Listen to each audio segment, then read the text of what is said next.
Hello everyone and welcome back to part two of drawing this gorgeous boy Buddy. So I showed you in part one how I laid him out. If you haven't seen that, I would suggest going back and watching that, and I will link that in the top of the screen so that you can go back and watch that if you haven't already. Since that, all I have done is go in with a white pencil and just figure out where my highlights are and the direction of the fur. So, I mean, literally 2 minutes, but it's really helpful to do it. I would suggest that you try that because it gives you a much easier time when you go to put in the darks and stuff. You can see where the highlights are, and you can see the direction of the fur, which is really important. So, anyway, on with today's lesson. What we're going to do is his eyes. So, I'm going to start off with my dark sepia, and instead of going in on his eye straight away, what I'm going to do is just start on the outside of his eye, just to try and get the structure in a bit before we go in on his on his actual eye. It's much easier if you can get the structure somewhere near before you go in on the eye. You don't want to get a really nice finished eye and then realise that the structure around it is not how it is supposed to be. So I tend to get the structure in first around the eye, and I'm using very, very, very little pressure here. Like my pencil is barely touching the pastelmat. Coloured pencil is a slow medium. There's no way of getting around it. It just takes time, and you really, really can't take any shortcuts or try and make it quicker. It is what it is. It takes as long as it takes. If you start pressing really hard too soon, you're not going to get the layers on there that you need. Um, so, and it's layers that makes it come alive. You really need to get the layers in. So, really need to be gentle on this, especially to start off with, or else yeah, you're gonna be struggling later on down the road.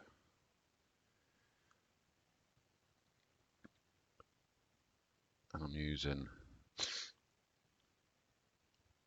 a tapered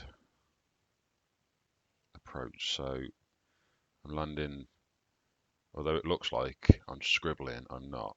I am taking my pencil off the paper, and then as I come in, I land it like an aeroplane and then take off like an aeroplane. So you've got a tapered edge either side. You don't want stops and starts. Again, it's gonna take away from the realism. So just gently marking these in. And the beauty of pastelmat is that you can um, go over darks with lights. So if you do make a mistake, it's not the end of the world. You can rectify it. So I'm going to go in on his eyelid. Just start marking that in. Again, very, very light pressure. Sometimes I use a circle motion like I'm doing now, as opposed to the um, what I've just described up there, whatever it's called. Tapered stroke, that's what it's called. As opposed to this tapered stroke here, I am using a circular motion, and now I'm also using the chisel tip on my pencil. So I've got a angle on the pencil, and so when I'm doing circular motions, I like to use the flat spot, and then when I'm doing the tapered stroke, I will turn it around and use the edge. So it's much easier when you're doing the circular motion to use the flat spot, the sweet spot. And again, no pressure at all here. Barely touching the page. Just get that.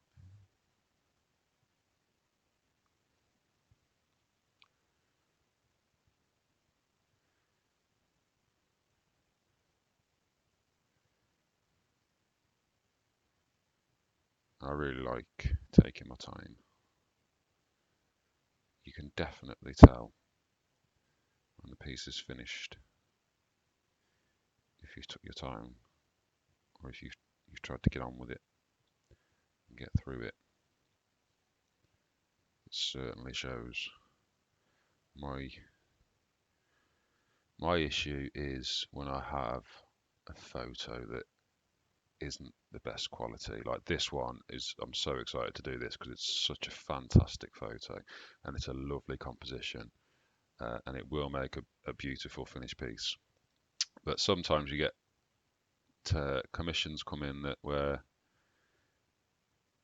the dog might not be alive anymore. You can't get a better picture than what you've got, and you've just got to work with what you've got, and it's then that I struggle with taking my time, because it's difficult to see until it's finished, or I struggle to see until it's finished what I'm trying to achieve when it's a rough picture, and I find that I try and get through it quicker so that I can see the end result, as opposed to just chilling out and taking my time and doing it properly. Right, so there is the outside of his eye. Now I'm going to go in with my burnt sienna and just start gently pulling some of the browns in. I'm using my tapered stroke here, very, very, very lightly. I'm literally barely touching the page, because there isn't, although he's clearly got brown eyes, there isn't that much brown in them. There's lots of oranges and creams, but not much brown. But you still need it there. It's still a brown eye. So at the moment, I am not worrying about detail. I'm just looking at the undercolours.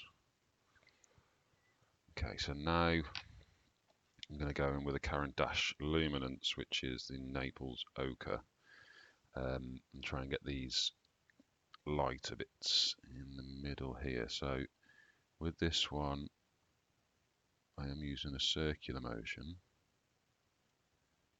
Again, very, very, very lightly.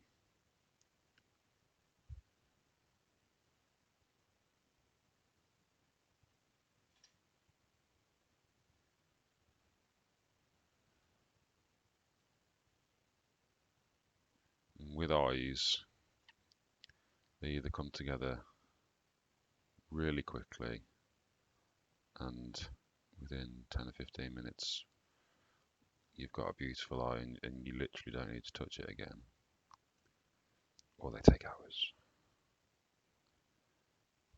It's just one of those.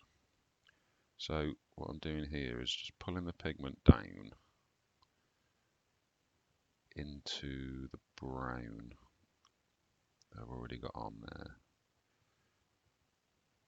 Just there we go, and up into the pupil just a little bit. Okay, so now I'm going to go in with my cadmium orange, the polychromos, and now I'm looking to these orange bits, just dragging just a little bit of pigment. Again, absolutely no pressure at all, just dragging the pigment through the cream into the brown.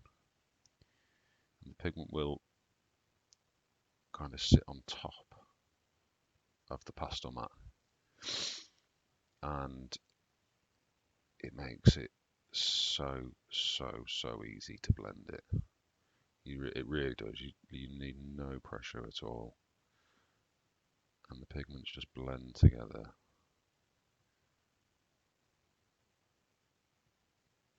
Which I find I can't do so well on paper, whether it be Fabriano or Strathmore Vellum. I've tried all different kinds of paper, and I don't know why, but for me they just do not work. I just can't get the finish that I want on the paper. Right, so now I'm going in with my Caran Dache black, and it's important when there are dark bits that you go ahead and get them dark, and you don't mess around because they're just dark. It's you can save time once you've got it laid out, which I have here. I've got everything where I want it to be, so now I know it's in the right position. I can go ahead and get the darks dark, and it's the most important really, is that you get your tonal values correct. You can use whatever colors you want, and it will still, as long as you've got your tonal values correct, it will still look like the dog that you're trying to draw. It's tonal values that make the difference, so you've got to make sure that your darks are as dark as they need to be, and your lights, your highlights, are as light as they need to be. So, but again, I am not using massive pressure here at all. In fact, I haven't really increased my pressure yet. It's still very light. Okay, so let's go in with my white. We'll get this highlight in here.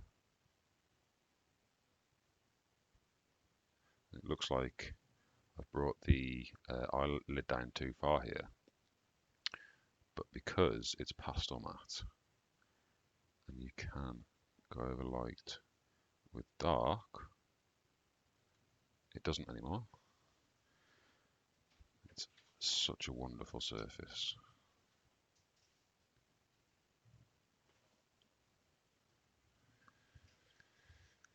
Okay, so now take my black again and just carry on. And here there's a bit there that is coming straight down. Again, you really don't want to miss bits like that. You've got to pay attention, because that's part of his character. And if you miss things like that and you just make it a round circle, because that's what you assume dog's eyes are supposed to look like, that's where you lose the dog that you're trying to draw, and you just drawing any old dog then. So it's really important that you follow what you see, and that you draw what you see and not what you think you should be seeing. So this comes down, and this, because it's an eye, that's an edge to value. This going down here, because the eyeball is disappearing behind his bottom lid, and the same for the top. This bit is an edge to value because everything's disappearing behind it. His eyeball's going around underneath it, and his eyelid is coming around and underneath. So it will be darker where the edge to values are. Now, if you didn't know that and you just looked at the picture, you'd just draw that as black. But if you know edge to values and understand where they are and how they work, that's how you can take your work to the next level. So again, this is an edge to value down here.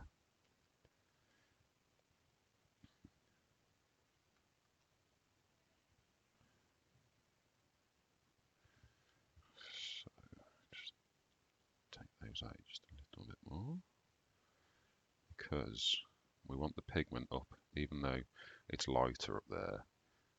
We still want to take some pigment up there, so that when we come in with our greys and purples and blues in there, we can smoothly transition into them and there isn't just a hard stop. So again, just looking at the shape.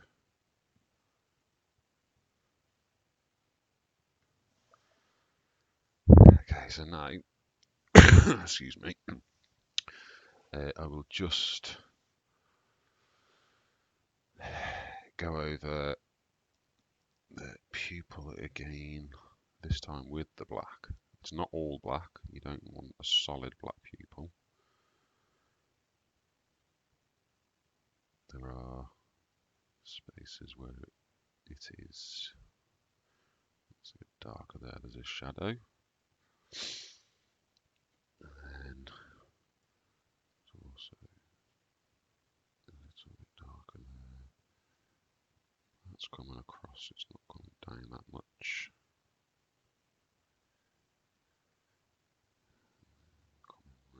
Now I'm using no pressure at all, barely touching it, because I don't want this to be dark, but I want the pigment there, so that in a minute when I come back in, I can blend it in. Now, one thing you need to be careful of is, because this is black, it will make the orange go green. If you can see that there, it's just starting to go green in the middle there. So you need to be aware when you're drawing with coloured pencils especially, you need to be aware of how the colours are going to mix. So now I'm going to go back in with my burnt sienna and just feed some of this brown back in.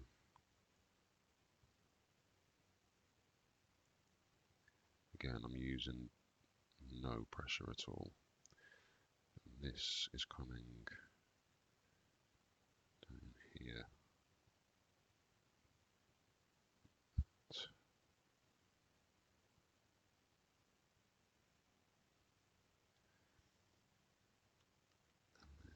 Just a little bit. Just bring some up into there. You see that corner there was straight and black, but because it's pastelmat, and then go over it with the brown, and it's just took that corner off and made it much more like the photo. So again, just feeding this brown in very gently. There's a little bit, need to rework the pupil, make the shape where it's supposed to be. If we go back in the Naples ochre, and this time I'm again going in circular motions on the sweet spot, and I can use this to reshape that pupil. Make sure I'm getting the right shapes in. Again, very, very, very little pressure. If I was putting too much pressure on here, I wouldn't be able to reshape this pupil, because the pastelmat would simply stop accepting any more pigment. and that's when you really are struggling. Then you just can't fix it. So you really do need to take your time, really gently.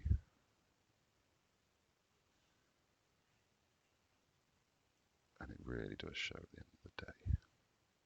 Okay, so this is coming up there just a little bit. Okay, so I'm going to go back in with my cadmium orange. Now here is where I need to be really careful. I don't want to be touching any black with this. So I'm just going to gently feed it over the brown. Constantly looking back at my reference image, making sure I'm in the right place, putting the pencil down. Using circular motions.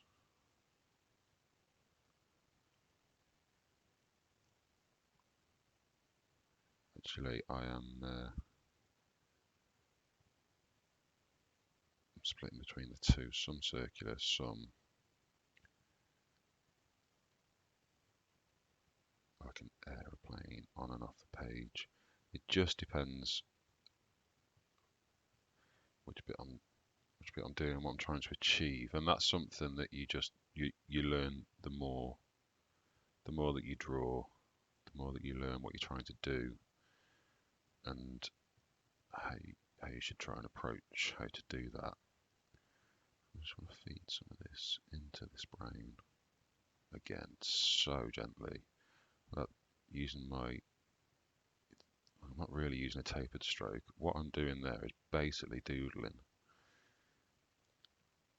just getting some pigment down, but not in any direction or anything.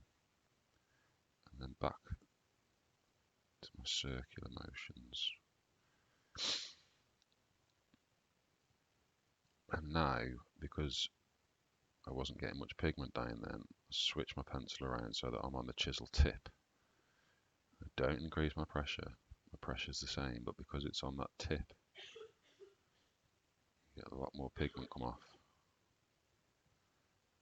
So you can keep spinning your pencil.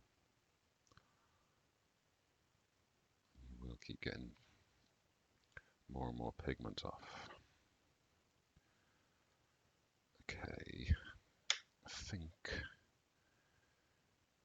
this needs to come down just a tiny bit more, just to get the shape right. Again, switching the pencil around, trying to find a decent point, allowing me to get a bit more pigment off.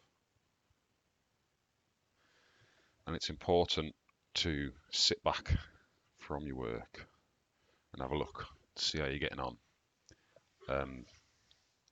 When you're up close and you're in it and you're doing all this, you can get lost very quickly. So it is important that you turn around and just have a quick look from a bit further distance, just to make sure that everything is where it's supposed to be. Okay, so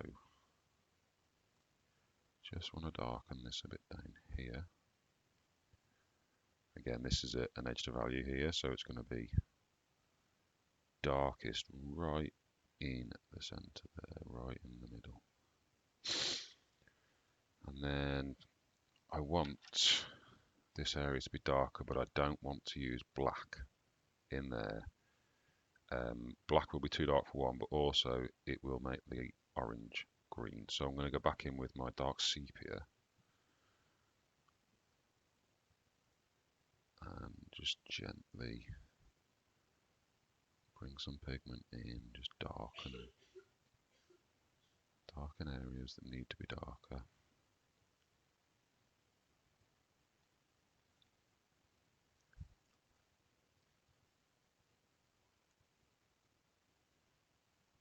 again, tapered stroke, you can just gently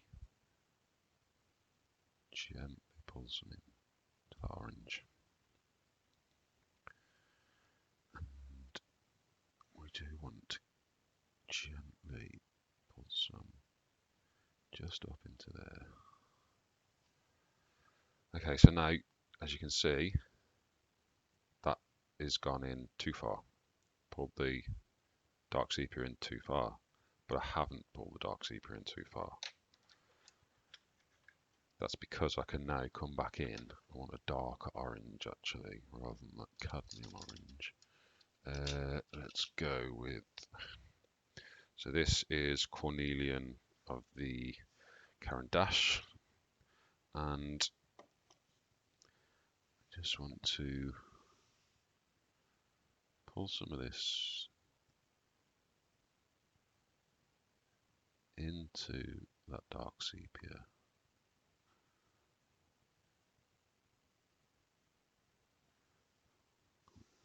And I also want some in this corner, just where it's just a little bit darker. That orange, that cadmium orange, wasn't quite dark enough for some of the areas. Okay, so now I want my Naples ochre again, and in this area here, just want to knock that back, just to get the shape. And so as you can see, it's just backwards and forwards with different pencils, layering it very, very, very gently till you're where you want to be. So I have just increased my pressure ever so slightly here, just to get it a bit lighter. Just going to drag that down, and same there, just increased it ever so slightly. And now I'm going to go back in with the cadmium orange, so the lighter orange, and just going to pull this from the darker orange up into that Naples ochre. Again, looking at my reference image, I don't want that fleck there. So we can go over that with the Naples ochre, and we can also just take that back just a little bit. Okay, so now again, just pulling some of this cadmium orange into the Naples ochre. And we're getting there. We are certainly getting there. Right, dark sepia again. And very, very, very gently, what I'm going to do is with circular motions, just try and blend this into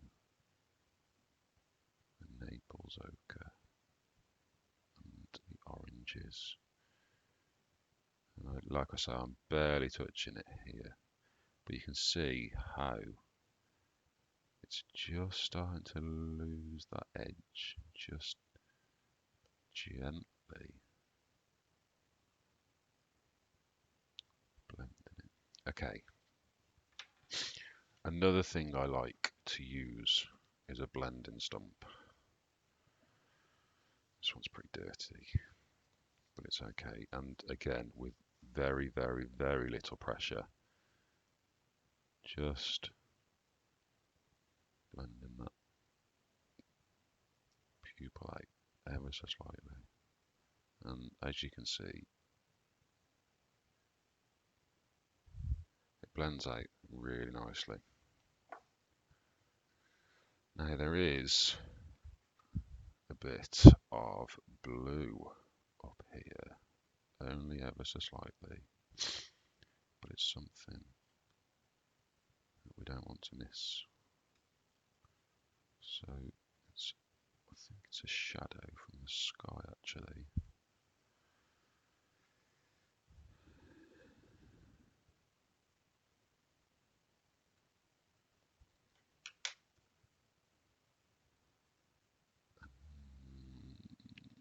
Back in with the white. Just,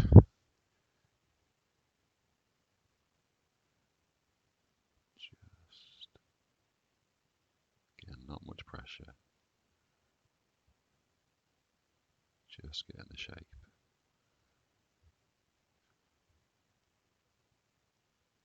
of that highlight. Things like this, like, so important.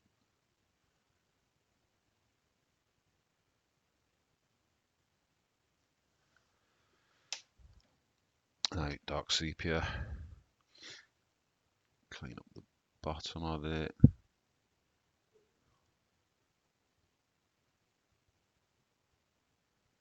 And now I have increased my pressure probably twofold, so I'm definitely pressing a little bit harder now. That needs to go up there. And then just shape the top of this.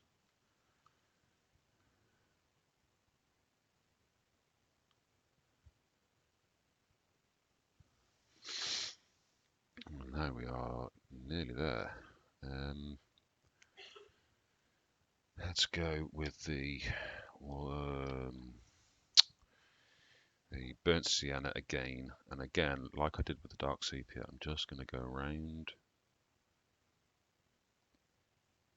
the pupil very, very, very gently. Just blend that in.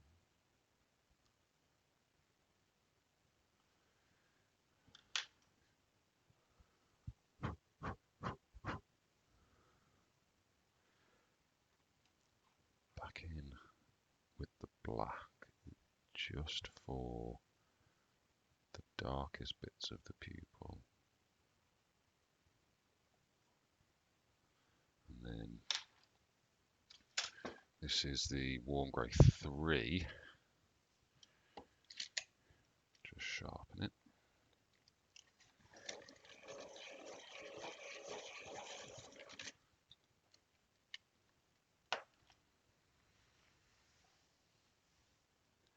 And I'm just going again around the pupil very gently.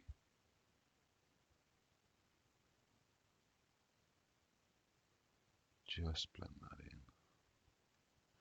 And you can see the warm grey 3.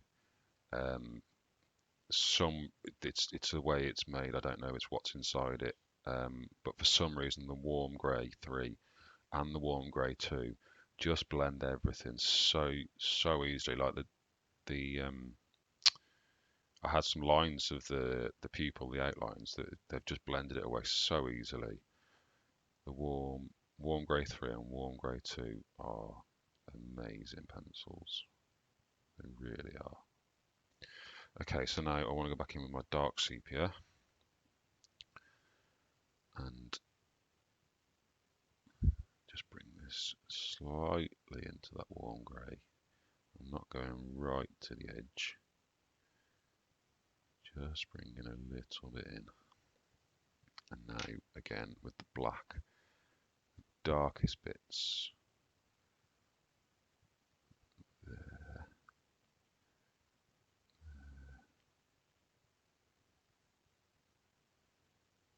Bring that bit down there.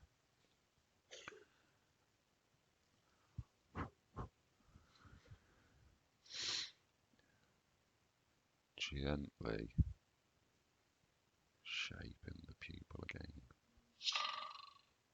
ever so gently. And now I want to go back in with the blue across this here.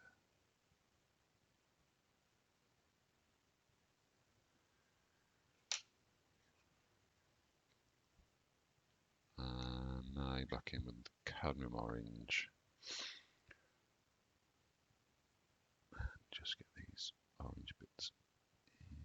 here I am pressing a little bit harder, but not as max, not as hard as I could press.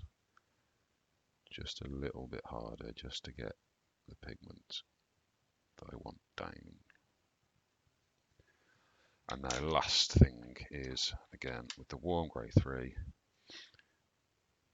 hardly touching the page. You really don't need the pressure. And there we go. So just put just that line in there.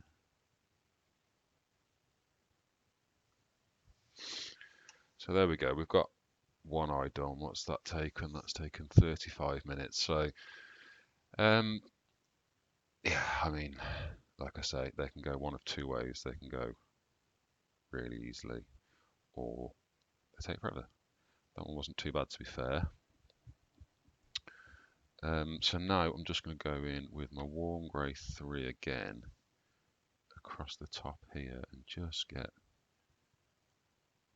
some of this in. Now, I don't put this everywhere. What I'm doing is like an open weave, basically. So, like I've done here, where there's a line and there's a gap, a line, a gap, a line. Do you know? Do you see what I'm saying? Like a line, and then there's a gap to the next line. That's basically what I'm doing here. I'm getting this pigment down is like a line, and then I'll leave a gap, and then a line, a gap, a line. Okay. Just because you don't want that block of colour. That's not how dogs are made. So you want that open weave, so you've got that texture. Okay, and then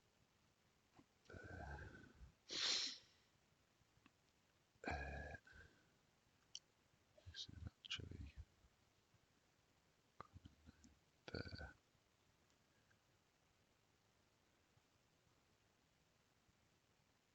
And this again is his eyelid, his bottom lid that's coming out. So it's coming from there and it's coming out and around his face. So it will be darker there, and as it comes out, it will get lighter, lighter, lighter, lighter. So if you bear things like that in mind, and because it's that shape, it's a half oval shape, that's how I lay my pencil down. I'll lay it down in that direction as opposed to just straight, because it's coming over the curve. So it will be coming over that way, and then over this side it will be coming over this way.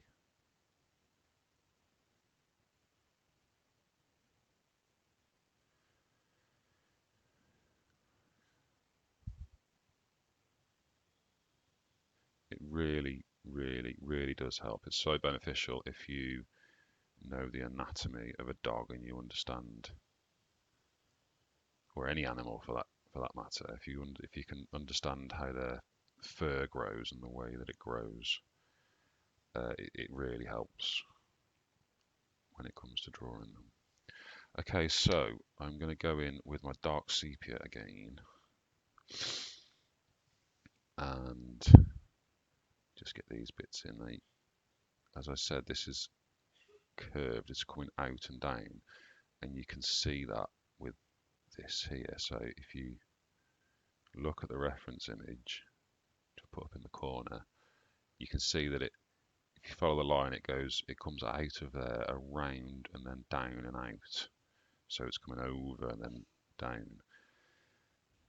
And then this one is just coming over and down. A bit further down there.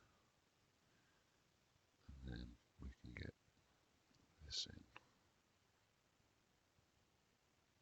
Again, not not putting it everywhere, following what I can see on my reference image, the way the hairs are growing, the direction.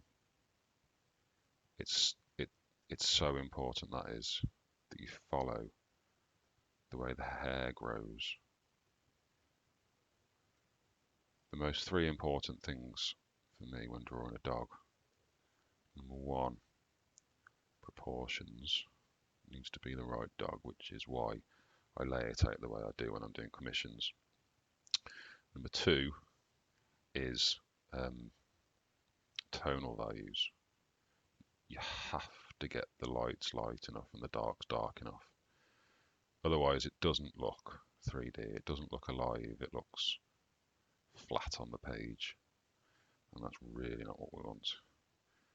And then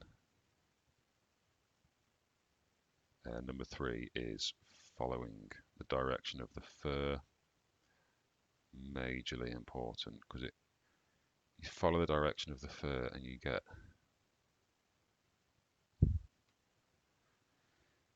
things in the right place and you get the tonal value correct. Your detail is worked. Your detail's done. That's what all. So you don't have to just look. You don't look just at detail, because you don't draw the detail. The detail is the very last thing that comes before all the detail. You've got to get your tonal values and everything correct and in the right place. And the more layers that you put on, with them all in the right place, the more details appear. So again, and this is why I say these highlights are so important as well, because it makes it so much easier at this stage.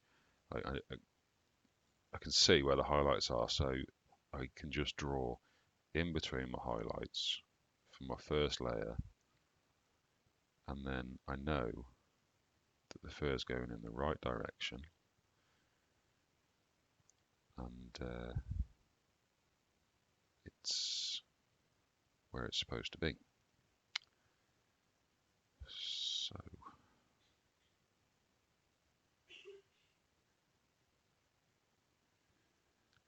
just bringing these bits down here.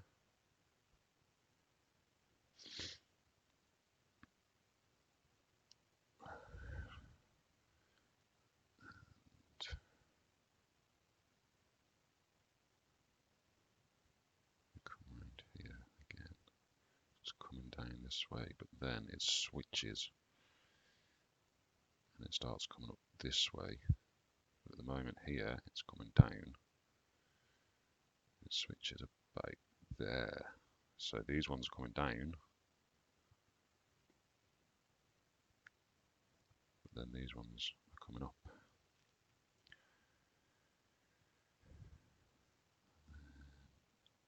Around here.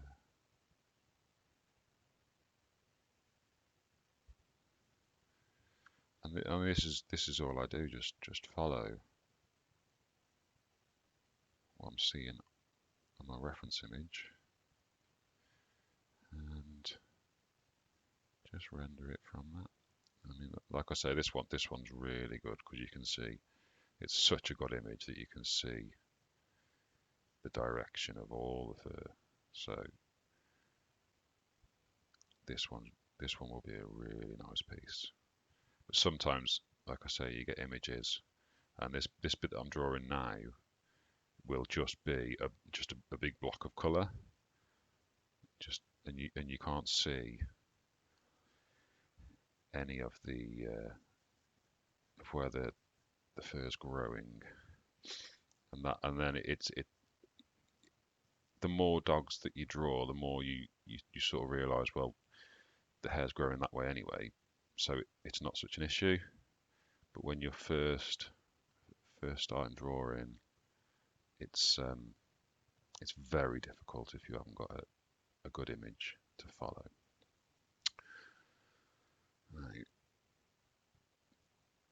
This is coming. So like here, I will use a circular motion, because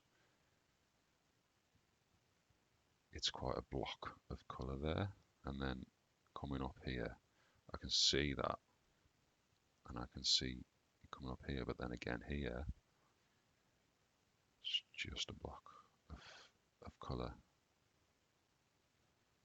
So it's not just about following the image exactly. I mean, you can do that. There's nothing wrong with doing that. There's plenty of artists that do that. I personally try to bring a bit more into my pieces, and if I can, sometimes I'll leave something out, or if like for instance, if there was a hair coming over his eye that just didn't make sense and you couldn't draw it and make it look the way it would look on the picture, then I wouldn't include it, and I'd just leave it out. I do tend to change a few things. When I first started drawing, people used to tell me all the time, "Oh, it just looks like a photo," and they're being nice. They're saying nice things, but to me, it was, well, actually, I don't want it to look like a photo. I want it to look like something that I've drawn. So yeah, I tend to change little bits. Nothing major. Nothing that you'd look at and say, what's that? Because then that defeats the object. But little bits here and there just makes it look more like a drawing, which in my opinion is better. Okay, so I'm going to go in now with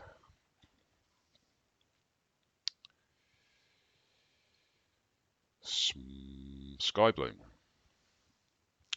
You might be thinking, what are you doing? It's a black dog. But there are lots of blues and greys and purples and reds and all sorts in dogs, especially in black dogs, sorry, especially as this one is a wet dog. So I'm just pulling some of this blue into here.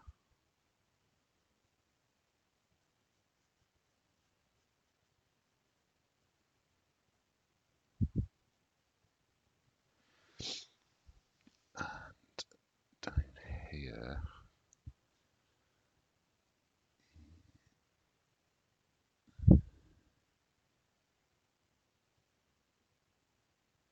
again, I'm using no pressure at all. Very, very, very light pressure.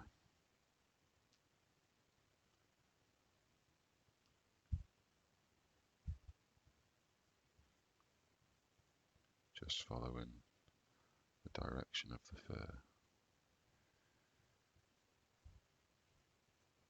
Again, using open weave, so I'm not going over every part, just in places. And like I say, it's layers. It's all about getting all of the layers in. So you really can't rush it. You've just got to take your time and enjoy the process. If you're wanting to rush it and you're wanting to get it done and get moved on to the next one, then coloured pencil probably isn't the medium for you, because you just can't do it. You can't rush it. It just doesn't look right. You really have got to take your time, sit down with a cup of coffee and enjoy the process. Wow, that's cold. Coffee's coffee though, right? So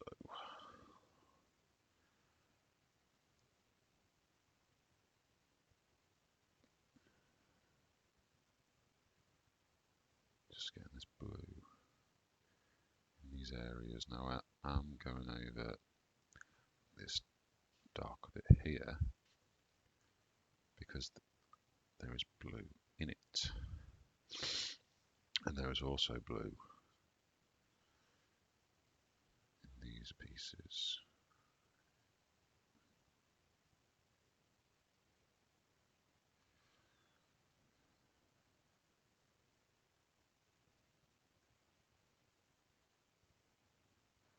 And so you can see already, although this is clearly very early on, but you can see already that it's starting to resemble a dog.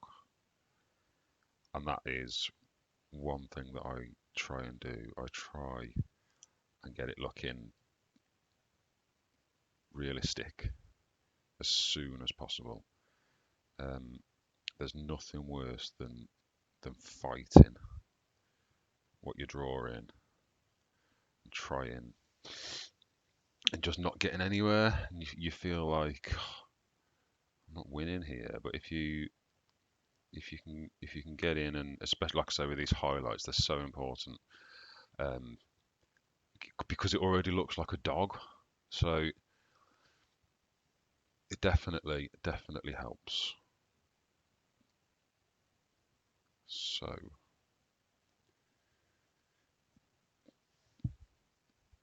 just get these last bits in, and then I think we'll call it a day. What are we on? 52 minutes. Yes, we're getting quite long now, aren't we? So we'll leave it there for today.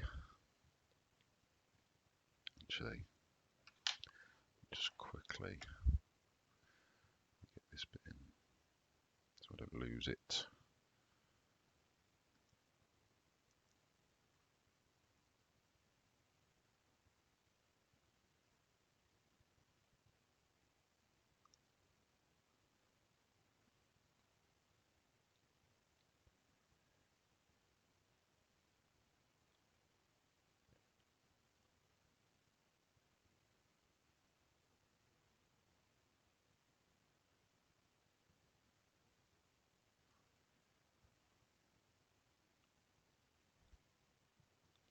It really is just taking your time,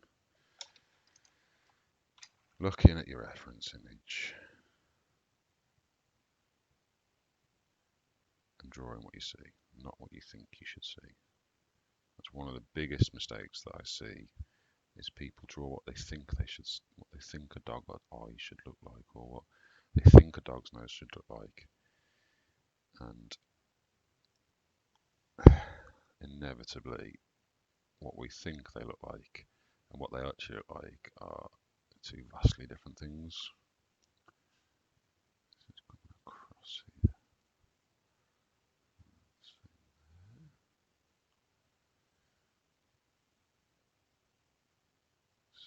Take those out a bit.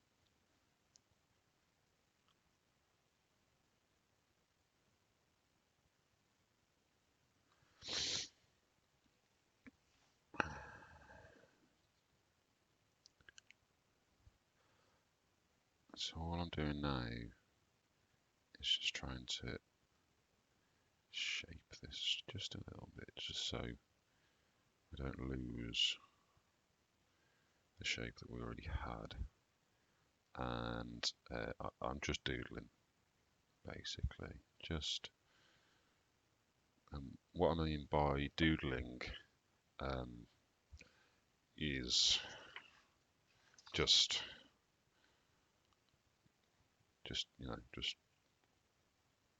and that's literally how hard I'm touching the paper as well. So I mean, you can barely see it, but it's there. And I find that a good way of getting the shapes and everything in without like causing damage to the paper or pressing too hard or anything like that. It's It's a nice way of just getting a bit of pigment down.